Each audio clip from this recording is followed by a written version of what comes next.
4. สัตตโพธิสัตวาระ วาระว่าด้วยโพธิสัตว์7พระองค์ 33. ภิกษุทั้งหลาย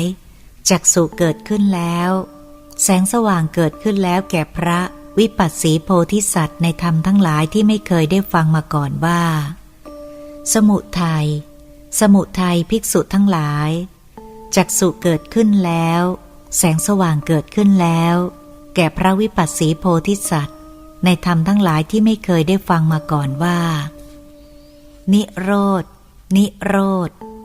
ในไวยากรณ์ของพระวิปัสสีโพธิสัตว์มีธรรม10มีอรรถ10มีนิรุตติ20มีญาณ40จักษุเกิดขึ้นแล้วแสงสว่างเกิดขึ้นแล้วแก่พระสีขีโพธิสัตว์จักษุเกิดขึ้นแล้วแสงสว่างเกิดขึ้นแล้วแก่พระเวสสภโพธิสัตว์จักษุเกิดขึ้นแล้วแสงสว่างเกิดขึ้นแล้วแก่พระกกุสันทโพธิสัตว์จักษุเกิดขึ้นแล้วแสงสว่างเกิดขึ้นแล้วแก่พระโกนาคมนโพธิสัตว์จักษุเกิดขึ้นแล้วแสงสว่างเกิดขึ้นแล้วแก่พระกัสสปะโพธิสัตว์ในธรรมทั้งหลายที่ไม่เคยได้ฟังมาก่อนว่าสมุทัยจักษุเกิดขึ้นแล้วแสงสว่างเกิดขึ้นแล้วแก่พระกัสสปะโพธิสัตว์ในธรรมทั้งหลายที่ไม่เคยได้ฟังมาก่อนว่านิโรธในไวยากรณ์ของพระกัสสปะโพธิสัตว์มีธรรม10มีอรรถ10มีนิรุตติ20มีญาณ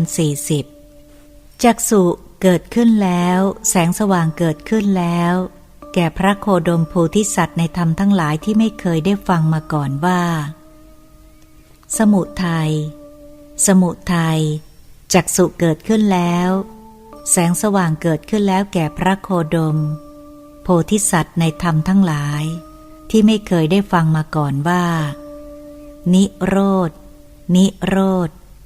ในไวยากรณ์ของพระโคดมโพธิสัตว์มีธรรม10มีอรรถ10มีนิรุตติ20มีญาณ40ในไวยากรณ์